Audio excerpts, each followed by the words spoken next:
दोस्तों नमस्कार। मैं पद्म मौर्य आपको एक कहानी सुनाता हूँ। एक गांव की है। जिस गांव में उस गांव में दो भाई रहा करते थे। उनके माता पिता एक्सपायर हो चुके थे, यानी देहांत हो चुका था।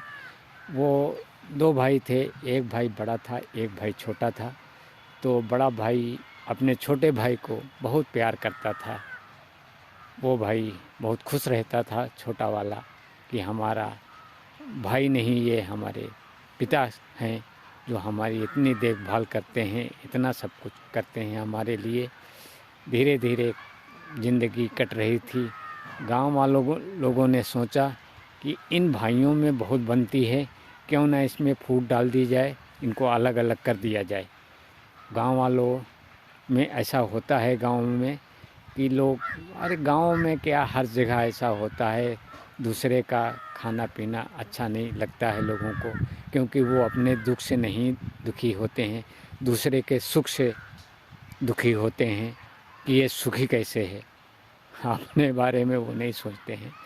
तो गांव वालों ने अपने बड़े भाई को, उसके जो बड़ा भाई था उसको उन्होंने समझाना चालू किया कि ये आपका छोटा भाई जो है ये काम धाम नहीं करता है और ये इधर उधर घूमा करता है, मोटर गश्ती किया करता है, जिससे आप इससे बोलिए कि ये काम धाम करा करे।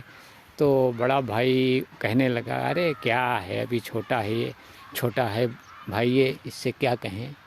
समझे, कोई बड़ा भाई होता तो उससे हम कहते कि चलिए काम करिए, अभी छोटा है, अभी इससे हम क्या कहें, टाल देता था।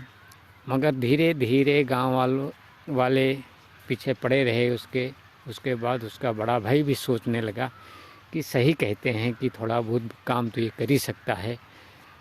फिर क्या होता है, उसके भाई के दिमाग में धीरे धीरे बात आ जाती है, क्योंकि education depend of the practice.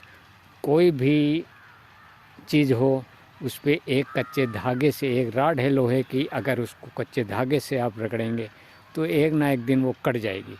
तो जब 10 लोग वही बात कहने लगे, तब उसका दिमाग घूम गया और वो कहने लगा, हाँ ये बात तो सही है, ये घूमा करता है, ये भी काम करे तो थोड़ा आराम हो जाएगा।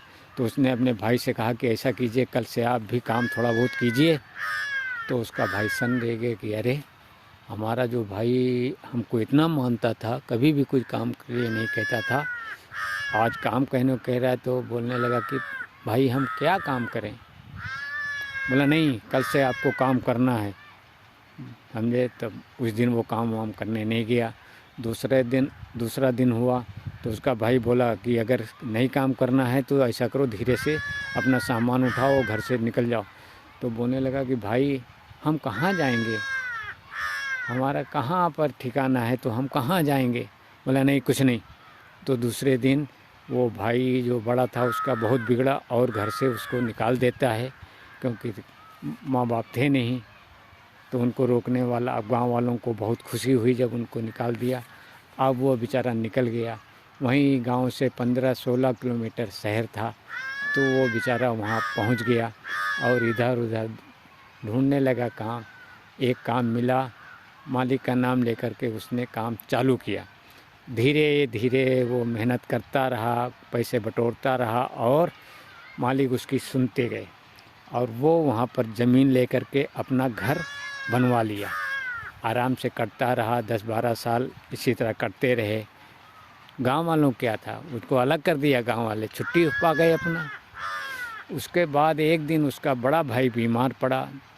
जो घर में धीरे धीरे पैसे थे वो ख़त्म होते गए, कमाने वाला कोई था नहीं, अकेला बंदा था वो कमाने वाला। अब क्या हुआ, अब उसके पास एक भी पैसा नहीं था कि, और इतना बीमार था कि वो चारपाई से उठ भी नहीं पाता था।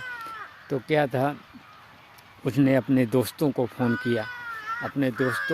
किया कि भाई थोड़ी सी मेरी मदद कर दो, इस वक्त मैं बीमार हूँ। मगर कोई भी दोस्त उसकी मदद करने नहीं आया और सब लोगों ने हाथ खड़ा कर दिए कि हम भाई क्या करें, मेरे पास इस वक्त खुद ही जुगाड़ नहीं है। ये दुनियादारी बता करके उसकी कोई मदद करने को तैयार नहीं हुआ।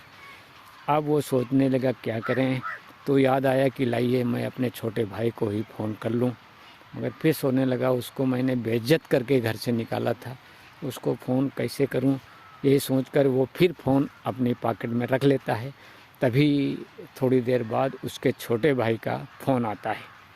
उसके छोटे भाई का फ़ोन आता है तो उसका छोटा भाई जब फ़ोन करता है तो बड़े भाई ने देखा, अरे ये तो छोटे भाई का फ़ोन है। तो उसने फ़ोन उठाया, बोले उधर से आवाज़ आई, हेलो भैया कैसे हो।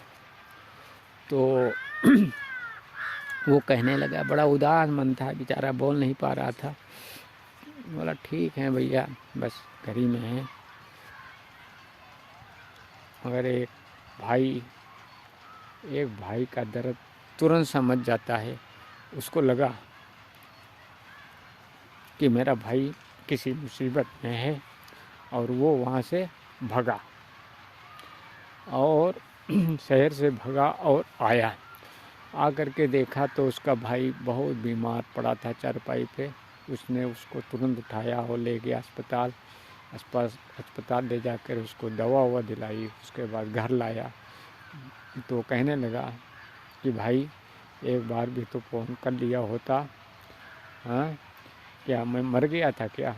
मैं तुम्हारा छोटा भाई हूँ, तुमने हमको घर से भगा दिया था। कोई बात नहीं थी, मगर कम से कम ऐसे मौके पर तुमको फ़ोन करना चाहिए था। अब उसका भाई बहुत दुखी हुआ और उसके बाद उसका भाई बहुत दुखी हुआ और कहने लगा, बड़ा भाई कहने लगा, भैया आप मत जाना घर से, आप यहीं रहो, मुझसे गलती हो गई थी, मैंने आपको भगा दिया लोगों को कहने पर। तो का भाई बहुत वो हुआ कि चलिए कम से कम हमारा भाई सुधर गया, कि हमारे भाई की अकल आ गई कि लोगों के बहकावे में ना जाएं। तो इसलिए मौके पर कोई नहीं खड़ा होता। मैं मौके पर अपना ही खून काम आता है, कैसा भी हो, कहीं पर भी हो। मगर अगर वो जान सुन पाएगा कि हमारा भाई किसी मुसीबत में है तो वो तुरंत आएगा, कैसे भी कुछ भी करेगा मगर खड़ा होगा। और इस ज़माने में कोई किसी का नहीं होता है भाई। इसलिए अगर ये कहानी आपको अच्छी लगी हो तो सब्सक्राइब कीजिए, कमेंट कीजिए, लाइक कीजिए। मेरा चैनल है पदम कुमार मौर्य 5825, पदम मौर्य 5825। जी हाँ, नमस्ते।